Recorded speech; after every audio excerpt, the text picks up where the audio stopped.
wanted to come on and talk to you about what I think a brand really is. I mean, there's so many different interpretations of it. So just a sort of the topic of the week, talk about what you thought a brand was. We had, a community, engagement. I am my brand, which is a brilliant way of looking at it. So yeah, just talking about what overall I think a brand is, and how it relates to businesses. So I think we can all guess that, a brand was traditionally something that was an identifying mark that was put on cattle. Not the modern usage of the word, admittedly. So now the American Marketing Association calls it, I'm just going to read this, a brand is a name, term, design, symbol, or any other feature that identifies one seller's goods or services as distinct from another. That seems fairly succinct, fairly short and sweet way of looking at it. It's the name of a specific product from a specific source.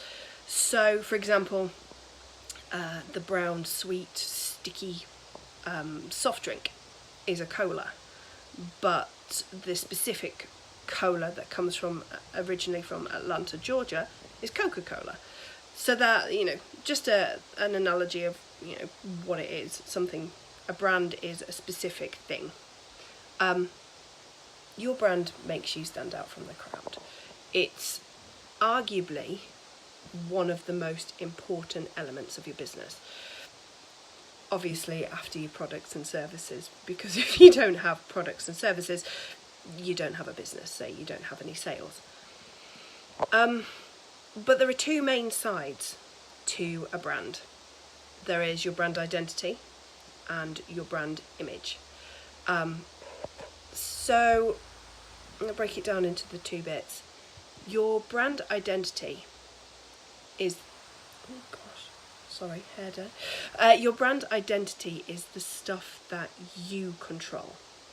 So it's your vision, your mission, your value proposition, your brand values. It's what you say. It's your voice. Your brand identity is what you put out into the world. The difference between the brand identity and your brand image is you don't get to control your brand image. You talk through your brand identity, you talk your talk, but the brand image is solely controlled by the people that receive that. So your brand image is how people consume you, how people view you because of what you've said. So you may put out a message that you think is very clear and very calm and very direct, but you can't control how people hear you. So it may be that they completely mishear you, or they may be absolutely direct and completely understand what you do. So that very important element, how your target audience view you, is something that you can influence, but you can't control it. You can't feel it, you can't hold it, you can't hear it. It's completely intangible. And it would be great if you could directly say, this is what I'm saying. But people will always hear things differently. So your brand identity is how other people get you, their perception of what you do. It's their experience. So every time you interact with them, you speak in your brand identity. You show it through your logo, your PR, your marketing, your face-to-face interactions with people. You're showing your brand identity. Your brand image is what they see.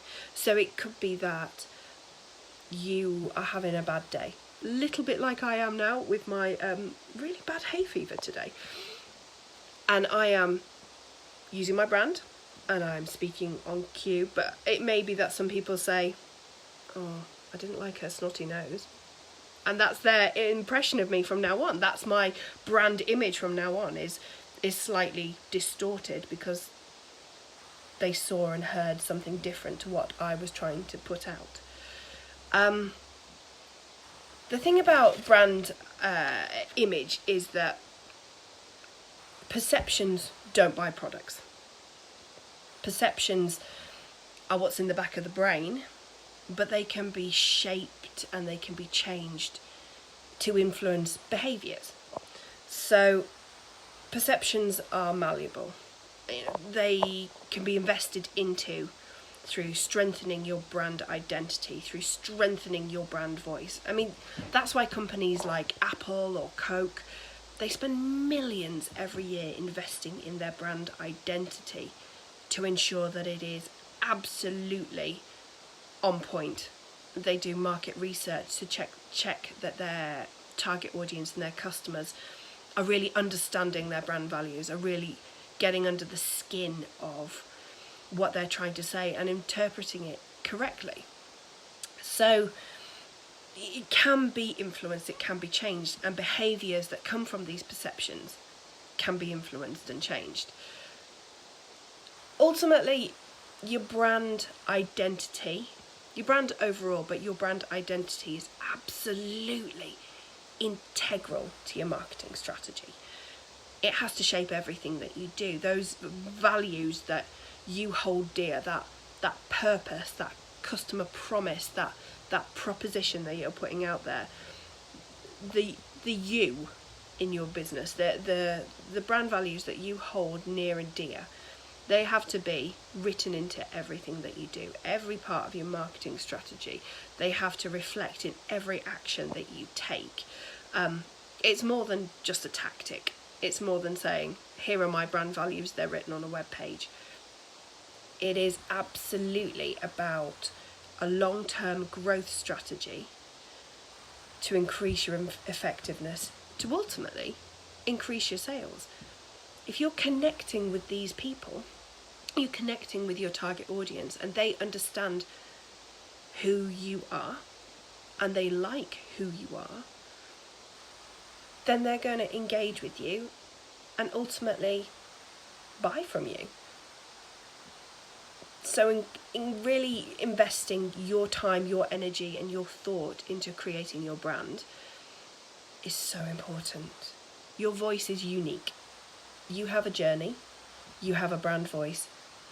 Your products might be similar to other people's, but ultimately only you can tell your journey, only you can tell your brand. And people don't always buy knowledge, they buy into you. So, I hope that was helpful. If you have any thoughts or if you disagree, I'm always open to an honest discussion, always. If you have any thoughts, you disagree, you agree, you have some reflections on it, then just drop me a comment and we can have a chat about it. All right, take care. Have a wonderful rest of the day. I'm hoping mine is slightly more peaceful than it was this morning. All right, see you soon.